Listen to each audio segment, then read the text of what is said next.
Hi, I'm Sean, and this is my vlog for Teach English in China, just about my time in quarantine in Nanjing.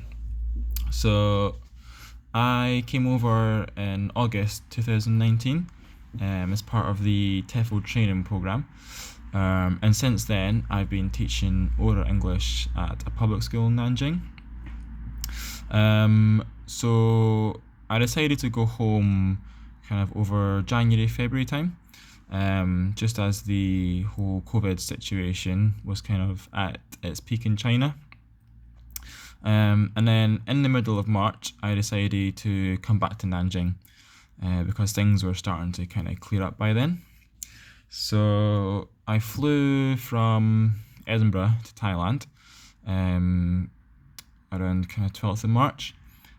Spent a few days there and then flew from Bangkok into Shanghai. So the Shanghai flight was pretty straightforward, pretty normal. Some of the in-flight staff had like gloves on and had like a surgical masks, but apart from that, it was pretty normal. And then when we landed at Shanghai airport is when all the kind of proper checks started. So after we landed, all of the airport staff and doctors and stuff had like full protective gear. So they were dressed head to toe in basically a hazmat suit. So once they got off the plane, we got some temperature checks, had to go through a few kind of health screens. They just asked us about our travel history, and if we've come into contact with anyone with any symptoms of coronavirus. But it was all guided and they always kind of told you where you're going next, so it wasn't too bad. The whole thing probably took about 5 or 6 hours from landing to finally getting out of the airport with my bags. But once I'd left, I was free to go back to Nanjing. So once I got back to Nanjing, I was taken to a quarantine facility, which is basically it was just a hotel that they just rented out a couple of floors. So they took my suitcase and my bag and kind of like sterilized the outside of it, so just wiped it down, and then took me up to my room. So the room itself was actually quite nice. It's quite like a nice modern clean room, had 2 beds, had a nice bathroom, big shower. So I was actually quite surprised. I thought maybe quite like a cheapy room, but it was really nice hotel room, so it wasn't too bad. So the food situation. So basically every day we got 3 meals per day, and someone dressed in the protective gear, so dressed in the hazmat suit, would just deliver the food to your door, knock on the door and leave it outside. And you just have to go outside, pick it up, and take it back into your room. So that was the only kind of human interaction you got for 2 whole weeks. The food itself was okay. It was quite repetitive by the end of the 2 weeks. I got the same thing every day, so it got a bit boring.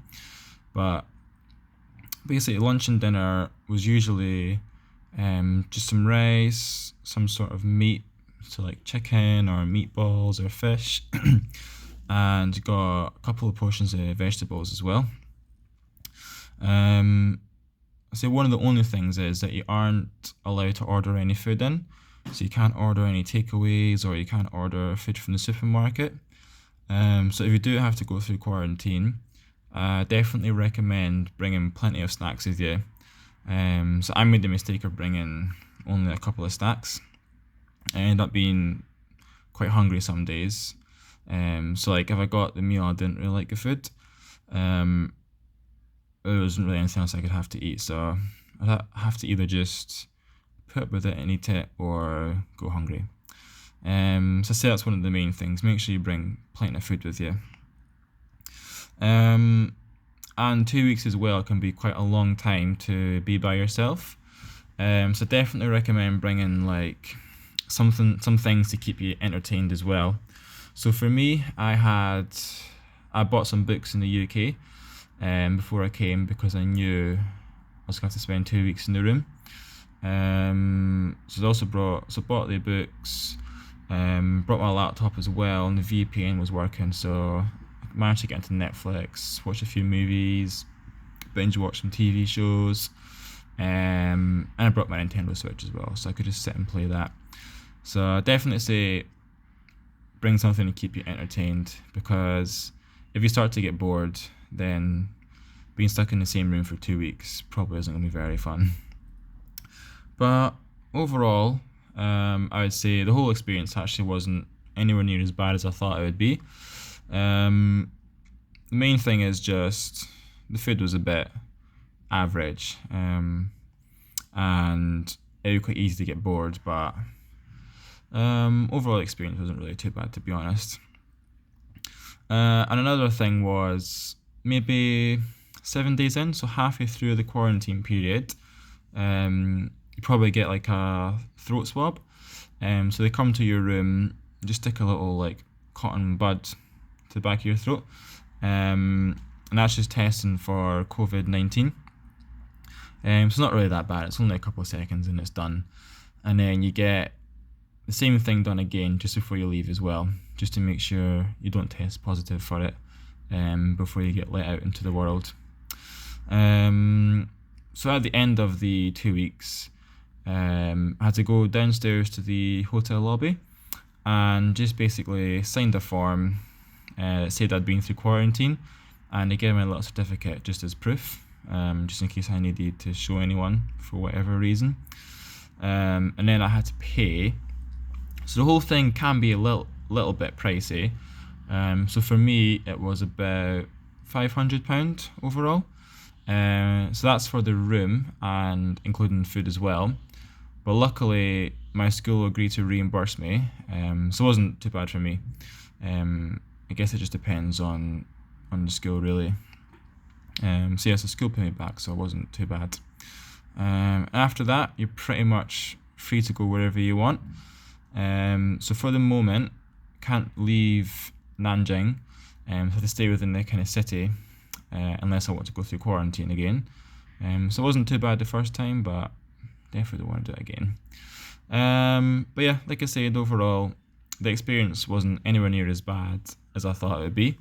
So if you do have to go through quarantine, honestly, I wouldn't worry about it too much. I would just say make sure you bring plenty of snacks and make sure you bring things to keep yourself entertained, because you don't want to be sitting bored for 2 weeks in the same room. But anyway, hope the video has been somewhat helpful. And yeah, thanks for listening. Thanks for watching.